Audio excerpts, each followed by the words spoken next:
주님의 이름으로 축복합니다. 옆 사람을 향해서 한 3분 정도씩 같이 인사 나누시면 좋겠습니다. 감사합니다. 오랜만에 뵙는 분들도 계시고 또 처음 오신 분들도 계신 것 같아요. 정말 하나님 앞에 감사드립니다.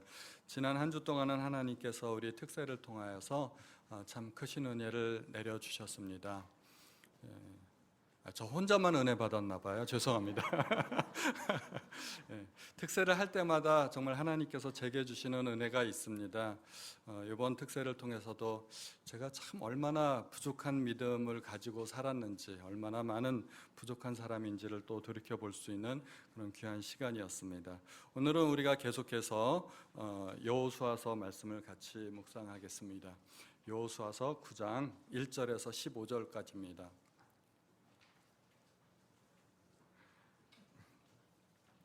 여호수아서 9장 1절에서 15절까지 함께 교독으로 읽으시겠습니다. 제가 먼저 1절을 읽겠습니다.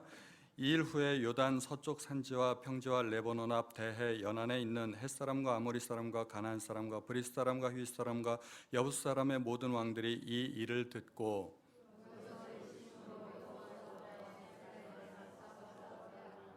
기브온 주민들이 여호수아가 여리고와 아이에 행한 일을 듣고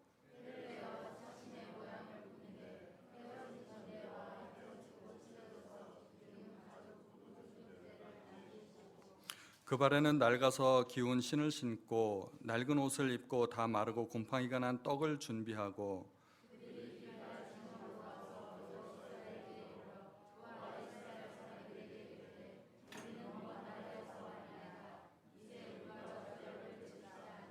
이스라엘 사람들이 히위 사람에게 이르되 너희가 우리 가운데 거주하는 듯하니 우리가 어떻게 너희와 조약을 맺을 수 있으랴 하나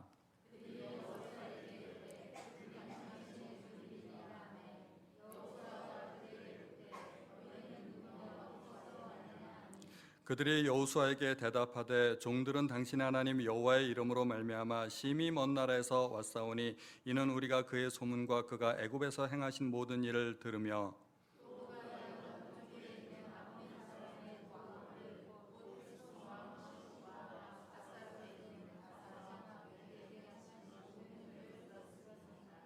그러므로 우리 장로들과 우리나라의 모든 주민이 우리에게 말하여 이르되 너희는 여행할 양식을 손에 가지고 가서 그들을 만나서 그들에게 이르기를 우리는 당신의 종들이니 이제 우리와 조약을 맺읍시다 하라 하였나이다.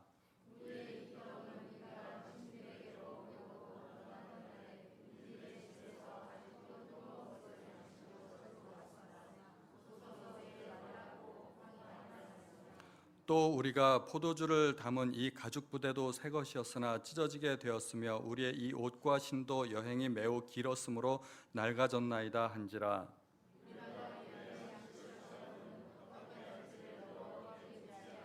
다 같이 여호수아가 곧 그들과 화친하여 그들을 살리리라는 조약을 맺고 회중 족장들이 그들에게 맹세하였더라. 아멘. 여호수아가 가나안 땅에 진군에 들어가면서 가나안 족속들이 난리가 났습니다. 한 번도 대항해 보지 않은 웬 낯선 족속이 쳐들어와서 파죽지세로 내려가니까 감당이 안 되었던 거죠. 그렇게 강하고 철옹성이었던 여리고성이 순식간에 무너져 내렸습니다. 그리고 아이성도 점령당했습니다. 이 소문이 가나안 온 땅에 퍼지게 되었습니다. 가나안의 6 족속들은 동맹을 맺고 함께 싸우기로 작정을 합니다. 그런데 기브온 주민들은 속임수를 써서 화친 조약을 맺으려고 하였습니다. 그들의 목적은 단 한 가지입니다. 이쪽이나 저쪽이나 어쨌든지 간에 살아남아야 되겠다 하는 건데 저쪽은 동맹을 맺고 싸우려 하였고 또 기브온 주민들은 우리가 화친 조약을 맺어야 되겠다고 생각을 했던 것입니다. 기브온 주민들의 최선의 선택이 아니었나 그렇게 생각을 합니다. 맞서 싸우기에는 아무리 동맹을 맺어도 저쪽의 신이 너무 강한 거예요. 옛날에 전쟁은 국가 대 국가의 전쟁이라고 보기보다는 그쪽 나라의 신과 우리나라의 신들의 대결로 보았기 때문에 저쪽 나라의 여호와라 하는 신은 너무 강해 보였던 것이죠. 애굽에 10가지 재앙을 내리고 홍해를 가르고 요단강 그 동편에 강한 두 나라를 점령했던 이스라엘을 감당하기에는 너무나 턱없이 역부족이라는 생각이 들었던 것입니다. 항복을 하면 어땠을까요? 항복하면 살려주었을까요? 항복했을 때 들어주면 다행이지만 이스라엘은 이미 가나안을 진멸하려고 작정을 하고 들어온지라서 사실은 그것도 쉽지 않습니다. 만약에 항복을 했을 때 그것마저 들어주지 않는다면 그들은 정말 대안이 없는 상황입니다. 막다른 골목입니다. 그래서 그들은 회의를 했고 선택한 것이 거짓으로 위장하여서 화친 조약을 맺는 것입니다. 마치 먼 지방에서 온 것처럼 그렇게 꾸미면 가나안 족속이 아니니까 화친 조약을 맺을 수도 있겠다 하고 그들이 생각했던 것이죠. 그들이 멸족 위기에 처해 있었다는 것을 고려하면 그들은 나름대로 그래도 최선의 선택을 한 것으로 그렇게 보여집니다. 훗날 속임수의 대가를 치르기는 하겠지만 그래도 멸족보다는 나았다는 거죠. 그런데 조약을 맺은 후 불과 3일 만에 그들이 거짓말을 했다는 것이 밝혀졌습니다. 그들이 그렇게 먼 지방 사람들이 아니고 가나안 족속 사람들이었다는 것이 밝혀진 것입니다. 그래도 조약은 조약입니다. 조약이 무효가 되는 것은 아니었던 것입니다. 이 조약으로 말미암아 백성들은 섣불리 조약을 맺었던 족장들을 원망했습니다. 여호수아 시대 백성들은 모세 시대 백성들보다 훨씬 더 성숙한 면을 보입니다. 모세 시대도 원망이 있었는데 먹을 것 마실 것 때문에 원망했고 하나님을 향해서 원망했었는데 여호수아 시대에는 족장들의 성급함 때문에 하나님의 뜻을 이루지 못하게 되었다고 원망하는 모습을 보입니다. 왜 이런 일들이 벌어졌을까요? 왜 이렇게 성급하게 어리석은 조약을 맺게 되었을까요? 그 원인은 14절에 나와 있는 대로 여호와께 묻지 않았기 때문입니다. 14절에 보면 그들이 여호와께 묻지 않고 결정을 했다고 그렇게 말씀하고 있습니다. 왜 여호와께 묻지 않았을까요? 고민할 이유가 없었으니까. 만약에 고민해야 될 만큼 그렇게 어려운 문제였으면 그들은 하나님께 질문을 했을 것입니다. 그런데 이 문제를 너무 쉽게 본 겁니다. 왜 쉽게 봤을까요? 먼 지방에서 화친 조약을 맺으러 여기까지 찾아왔는데 이스라엘의 입장에서는 그들은 훨씬 더 우위에 있는 상황입니다. 조약을 맺을 때 이렇게 우위에 있을 수도 있고 아래에 있을 수도 있는데 우리가 쉬운 표현으로 하면 이스라엘이 갑입니다. 갑 아시죠?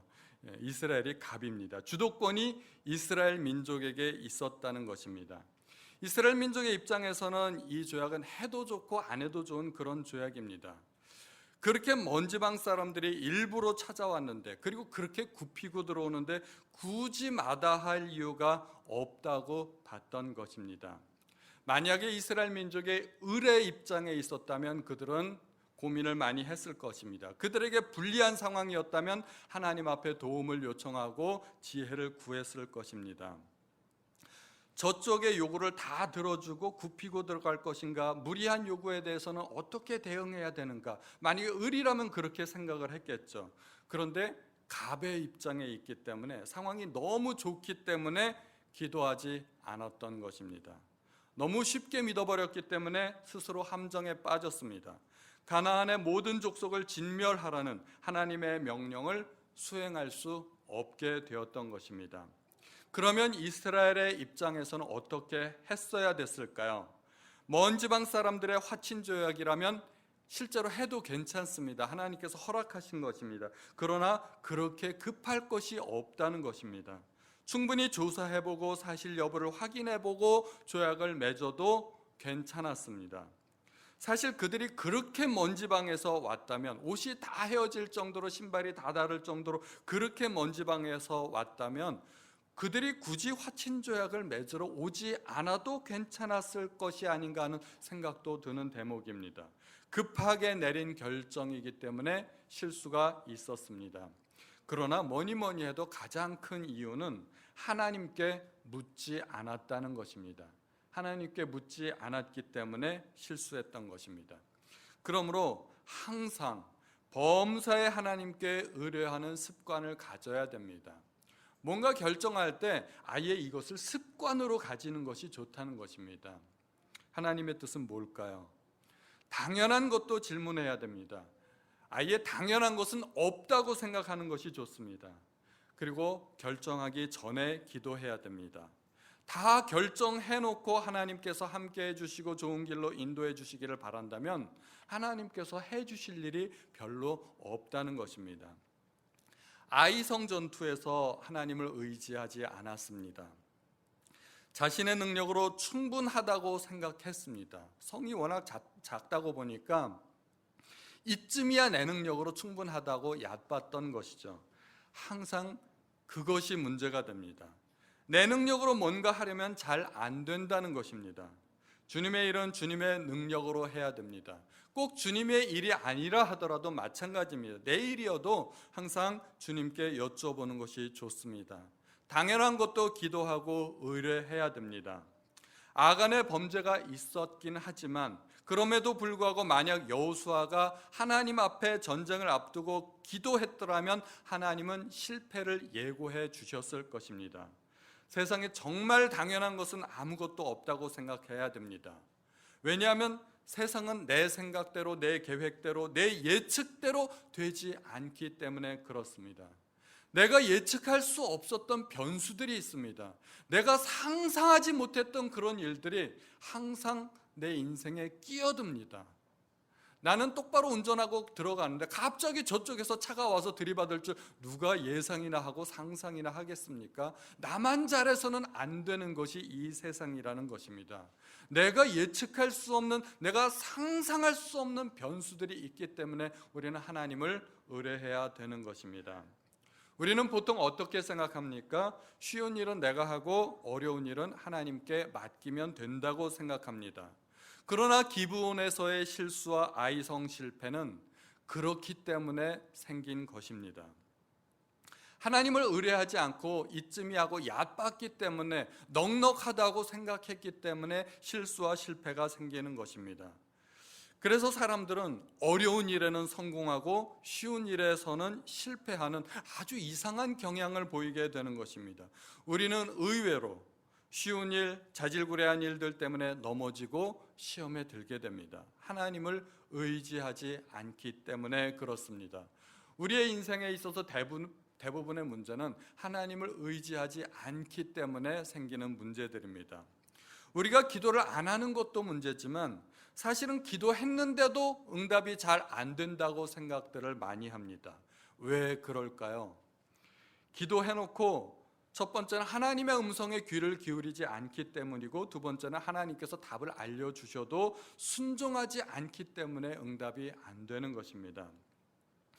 기도를 했음에도 불구하고 문제가 있는 것은 하나님의 음성에 귀를 기울이지 않는 것이죠. 듣지 않습니다.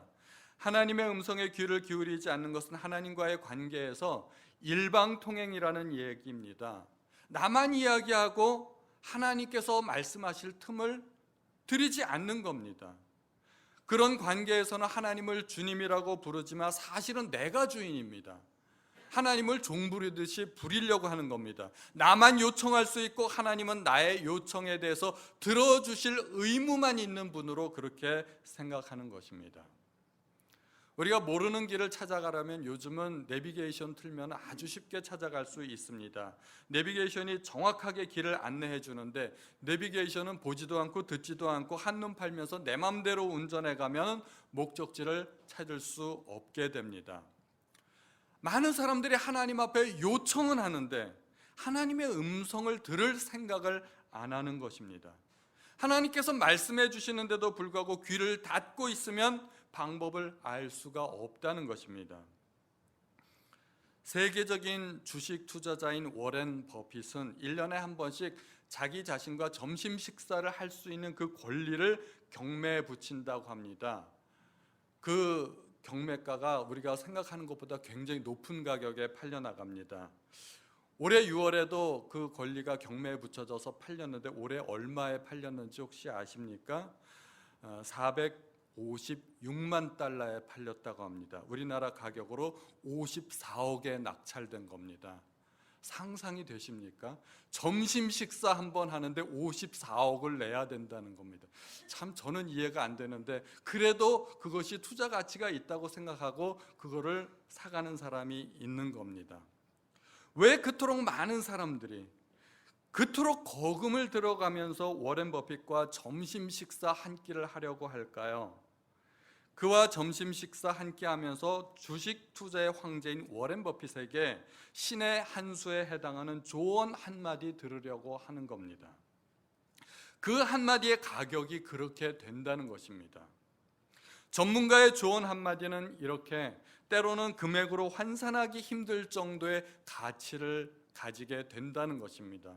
평범한 사람들은 그 가치를 이해할 수가 없습니다. 그 가치를 알 수가 없습니다. 그러나 그 가치를 이해하는 사람은 정말 엄청난 가격을 들여서라도 그 한마디를 들으려고 하는 것입니다. 그러므로 우리는 기도할 때 하나님께서 무엇을 해달라고 기도하기보다는 그 일이 이루어지기 위해서 내가 어떻게 하면 좋은지를 하나님 앞에 구해야 됩니다. 하나님, 제가 어떻게 하면 좋을까요? 저에게 알려주십시오. 그 기도는 매우 훌륭한 기도라고 생각이 됩니다. 그런데 대부분의 사람들이 하나님의 음성을 듣기보다는 하나님께서 어떻게 해주시기만을 기도한다는 것입니다. 그 기도도 사실 나쁜 기도는 아닙니다. 하나님께서 어떻게 해주시는 것이 필요하지요. 그런데 하나님께서 어떻게 해주시는 것도 때가 굉장히 중요합니다. 하나님께서 일하시려면 일하실 수 있는 그 여지가 있어야 된다는 것입니다. 예를 들어 주부들이 요리할 때 전문가들의 레시피를 참조하는 경우가 많습니다. 레시피를 참조할 때 요리하기 전에 봐야 될까요? 요리를 다 만들고 나서 봐야 될까요? 언제 봐야 될까요? 요리하기 전에. 당연하죠. 요리하기 전에 봐야 됩니다. 음식 다 만들어 놓고 레시피 참조하는 거는 그 음식에는 도움이 안 됩니다. 음식에 간을 해야 되는데 간장 한 통을 다 들여 부어 놓고는 레시피를 보고서 어이구 이거 간장 한 큰술이네, 너무 많이 부었네, 도움이 안 된다는 겁니다.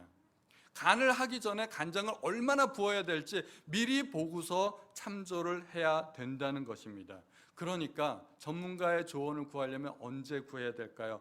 결정하기 전에. 하나님 앞에 기도할 때도 마찬가지입니다. 중요한 결정이 있을 때 결정하기 전에 기도하시라는 겁니다. 타이밍을 놓치면 안 됩니다. 기브온과 화친 조약을 맺으면서 그들은 기도하지 않았습니다. 만약에 기도했더라면 하나님께서 분명히 지혜를 주셨을 것입니다. 아이성 전투에서도 마찬가지입니다. 그들은 아이성 전투를 앞두고 기도하지 않았습니다. 왜냐하면 당연히 이길 거니까. 당연히 이길 거라고 생각했기 때문에 기도하지 않았고, 그 때문에 하나님의 도움을 받지 못했고 결국은 패전했습니다. 만약에 기도했더라면 하나님께서 아간의 범죄를 분명히 알려주셨을 것입니다. 그리고 그들은 그 문제를 먼저 해결했을 것이고, 그러면 전쟁에 지는 일이 없었을 것입니다. 지고 나서 울고불고 하나님 찾아봐야 때가 늦었다는 것입니다. 우리 인생에 의외로 이런 일들이 많이 있습니다. 제가 목사로서 여기저기 예배 드려달라고 불려가는 경우가 있습니다. 특히 개업 예배 때는 불려갑니다. 목사가 개업 예배 불려가는 것은 당연한 일이죠. 그런데 개업 예배 가서 보면은 참 많은 것을 생각하게 됩니다. 개업을 참 준비를 잘 하셨다, 그런 생각이 듭니다. 개업하기까지 많은 준비가 필요합니다. 장소는 목 좋은 곳에 정해야 되고, 자금, 인테리어, 사람, 장비 등 결정해야 될 것들이 굉장히 많은 문제들이 있습니다. 이런 모든 문제들을 끝내놓고 개업 예배를 드리는 것입니다. 개업 예배란 말하자면 사업체가 출범했으니 번창할 수 있도록 하나님께서 도와주시기를 바라는 일종의 의식이라고 할 수가 있습니다. 그런데 제가 가서 보면 예배를 드리기 전에 사업에 필요한 모든 것들이 이미 결정이 되어버린 상태입니다. 업종, 장소, 시기, 인테리어, 사람 등등 이미 모든 것이 결정된 상태에서 하나님께서 무슨 일을 하실 수 있을까 좀 생각이 되는 경우들이 있습니다. 사업이 잘 될지 안 될지에 영향을 미칠 수 있는 모든 것들이 대부분 이미 결정이 되어 버렸기 때문입니다. 실패하는 요인들은 많습니다. 사람을 잘못 만나서 실패하는 경우도 있고, 목이 안 좋아서 실패하는 경우도 있고, 개업하기까지 많은 난관도 어떻게든 이미 결정이 되었고 해결이 된 상태입니다. 그러므로 흔히 드리는 개업 예배를 좀 적나라하게, 나쁜 말로 표현하면 어떻게 될까요? 모든 결정은 내가 알아서 할 테니까 하나님은 참견하지 마시고 그저 내 결정에 동의해 주시고 복만 내려주시면 됩니다. 이런 거 아닐까요? 제가 보기에는 그런 경우가 너무 많다는 것입니다. 제가 개업을 예로 들었지만 사실은 개업뿐이겠습니까? 우리의 인생의 모든 결정들이 대부분 그렇다는 겁니다. 누가 결정합니까? 결정권이 누구에게 있습니까? 나에게 있습니다. 내가 마음대로 결정을 해놓고 하나님 앞에는 뭘 요구합니까? 하나님 내 결정에 동의해 주시고 그냥 복만 내려주시면 됩니다. 이래라 저래라 말씀하지 마세요. 하나님, 내 결정은 내가 하겠습니다. 그런 거 아닐까요? 결정권은 내가 갖고 있으면서 하나님은 그저 복 주시는 하나님으로만 그렇게 여기고 있다는 것입니다. 우리가 정말 하나님의 도움을 구한다면 어떻게 해야 될까요? 결정권을 하나님께 드려야 됩니다. 하나님 도와주십시오. 나는 무지합니다. 어떻게 결정하는 게 좋을까요? 하나님께서 결정해 주시기 바랍니다. 그런 기도를 드리시면 좋을 것 같습니다. 우리 청년들이 결혼하게 되면 당연히 주례를 부탁하러 목사를 찾아오게 됩니다. 목사의 역할은 주례를 하는 것은 당연하지만 사실은 저는 교제할 때도 목사를 찾아와서 축복 기도를 받으면 좋겠다는 생각을 하게 됩니다. 청년들이 교제하고 장례를 설계하는 시점에서 하나님의 도움이 얼마나 많이 필요할까 생각이 됩니다. 결정하기 전에 목사에게 찾아와서 기도 부탁하면 참 좋다는 생각이 듭니다. 기도 부탁하러 온다고 해서 목사가 이래라 저래라 참견하는 것은 아닙니다. 정말 기도만 해주고 싶을 뿐입니다. 예를 들어서 한 자매가 결혼을 하려고 하는데 결혼하려고 하는 형제가 알코올 중독에다가 폭력적이고 욕도 잘하고 몸에 문신도 있고 직업은 없고, 그런 사람이라면 결혼해서 행복하게 살 수 있을까요? 어렵다고 생각이 됩니다. 그런 사람과 결혼해놓고 하나님 앞에 행복한 가정이 되게 해달라고 기도하면 하나님께서 어떻게 응답해 주실까요? 참 하나님도 난감할 거라는 생각이 듭니다. 예를 들어 형제도 마찬가지입니다. 형제가 결혼하게 되었는데 이 자매가 살림도 못하고 낭비벽이 심하고 게으르고 외식하기 좋아하고 고집세고 이기적이고 화려한 것만 좋아하는 그런 자매라면 이 가정이 행복할 수 있을까요? 어려울 거라고 생각이 됩니다. 결혼은 내 마음대로 해놓고 하나님 앞에 행복한 가정 되게 해달라면 하나님께서 어떻게 들어주실 수 있으실까요? 사업은 내 마음대로 해놓고 하나님 앞에 복 달라고 기도하고 번창하게 해달라고 기도하면 하나님께서 어떻게 들어주실 수 있으실까요?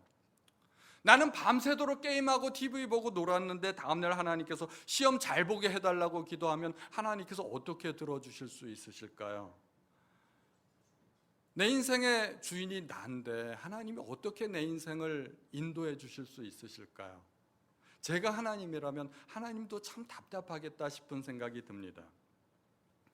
한 목사님이 목사가 되기 전에 총각 시절에 어떤 자매와 교제를 했습니다. 기도하는데 어느 날 하나님께서 말씀하시는 음성을 들었습니다. 너 왜 남의 부인이랑 놀고 있냐? 그 목사님이 깜짝 놀라서 물었습니다. 남의 부인이라뇨? 그랬더니 하나님께서 하시는 말씀, 너 목사 되겠다고 소원했지? 그런데 그 아이가 목사 사모가 될 것 같냐? 아니요. 거 봐, 너 남의 부인하고 놀고 있는 거 맞지? 이 목사님이 깊은 고민에 빠졌습니다. 자기가 생각해봐도 말이 안 되는 거예요. 자기는 목사로 헌신했는데 교제하는 자매는 목사 사모가 안 될 것 같다는 말이에요. 자기가 생각해봐도 말이 안 되는 거예요. 그래서 깊은 고민에 빠졌고 어렵게 자매를 찾아갔습니다. 그리고 자기의 비전을 이야기했습니다. 그리고 결국은 헤어졌다고 그렇게 이야기를 들었습니다. 하나님의 음성을 미리 들으면 하나님께서 실수하지 않게 도와주십니다. 그러므로 우리는 어떻게 기도해야 될까요? 하나님, 제가 어떻게 하면 좋을까요? 그렇게 기도해야 됩니다. 내 마음대로 결정해 놓고 잘 되게 해달라고 기도하면 기도 응답이 안 된다는 겁니다. 결정하기 전에 기도하시기 바랍니다. 기도해놓고 응답받지 못하는 이유 중에 또 대표적인 이유 중에 하나가 순종하지 않기 때문입니다. 하나님께서 길을 알려주신다 하더라도 내가 그 음성에 순종하지 않으면 응답이 되지 않습니다.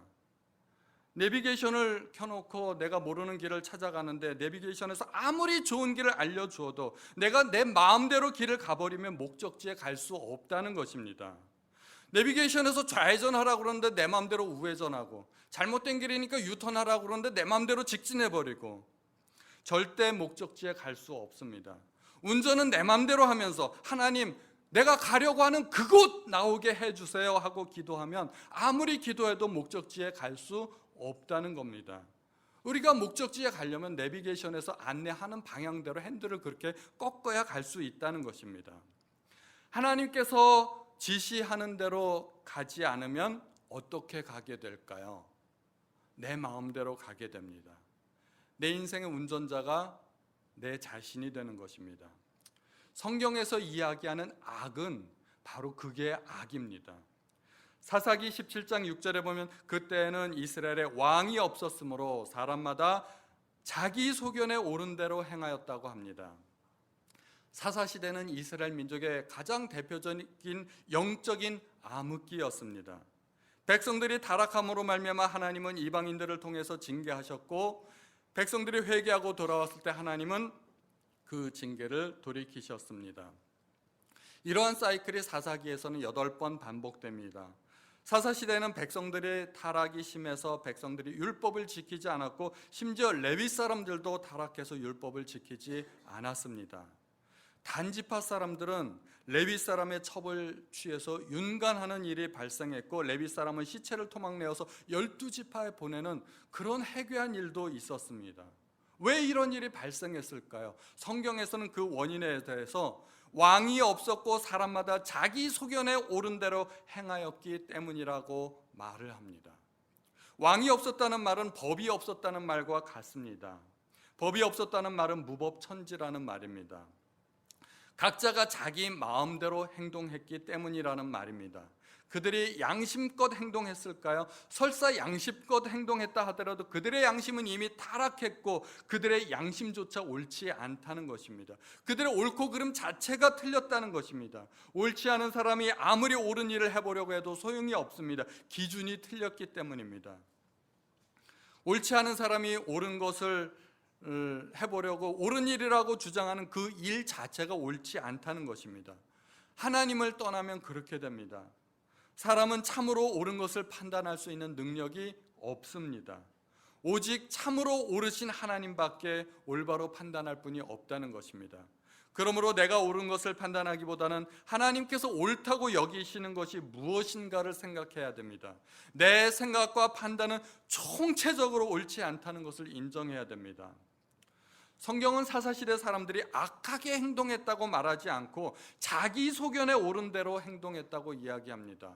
그런데 그 두 말이 사실은 같은 말입니다. 똑같은 말입니다. 내가 보기에 옳은 대로 결정해도 그것이 하나님 보시기에는 옳은 것이 아니고 타락의 원인이 되었다는 이야기입니다. 사사시대에 정말 왕이 없었을까요? 훗날 백성들이 사무엘에게 왕을 세워달라고 요청했을 때 하나님은 저들이 나를 버렸다고 그렇게 말씀하십니다. 하나님은 이미 왕이신데 그들이 다른 왕을 구했다는 것입니다. 그들에게 법이 없었을까요? 하나님은 모세를 통하여 이미 주신 법이 있었습니다. 그런데 그들은 이미 있는 법도 무시하고 각자 자기 보기에 옳은 대로 행동했다는 것입니다. 그래서 내 소견에 옳은 대로 판단하고 행동하는 것이 얼마나 무서운 것인지를 알아야 됩니다. 그것은 하나님의 왕 되심을 인정하지 않는 것이고 하나님의 법을 무시하는 것입니다. 유일한 기준은 오직 하나님이십니다. 하나님이 옳다고 인정하시는 것만 옳은 것입니다. 내 기준은 다 틀렸다는 것입니다. 내가 옳지 않기 때문에 그렇습니다. 이사야서 53장 6절에 보면 우리는 다 양 같아서 그릇 행하여 각기 제 길로 갔다고 이야기합니다. 우리는 다 양입니다.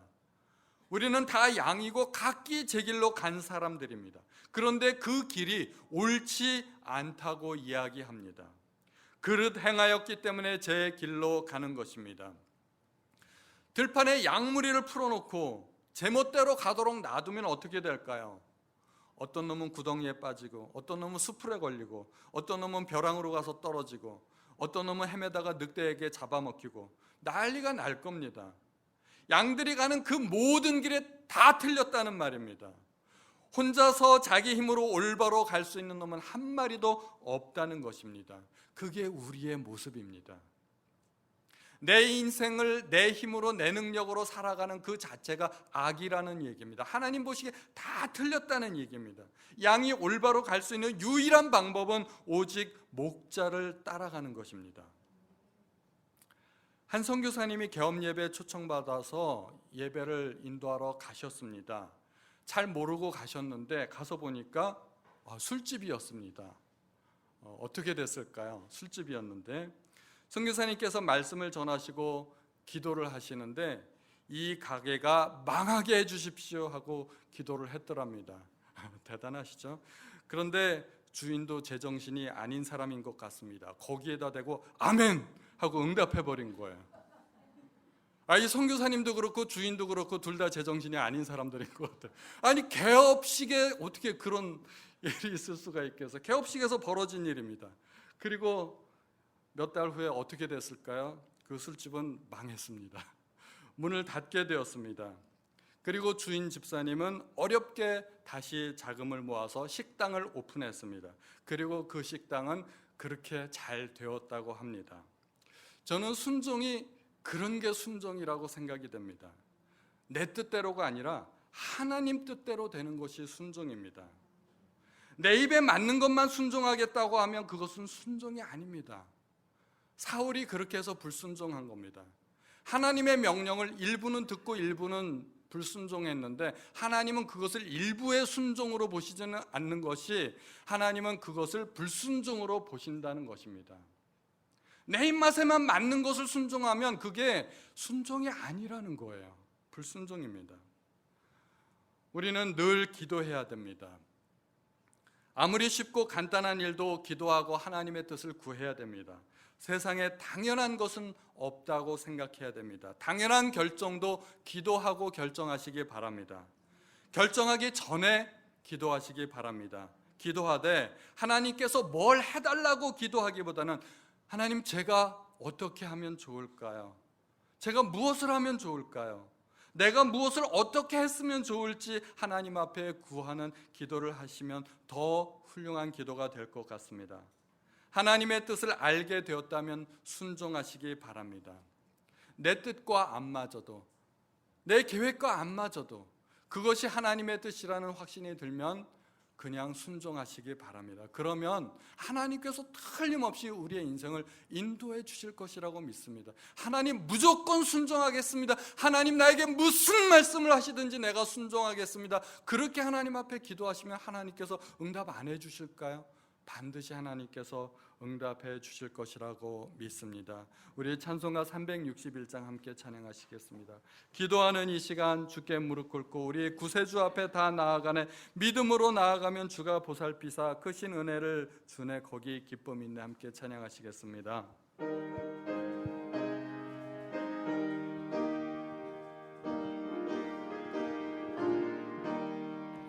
기도하는 이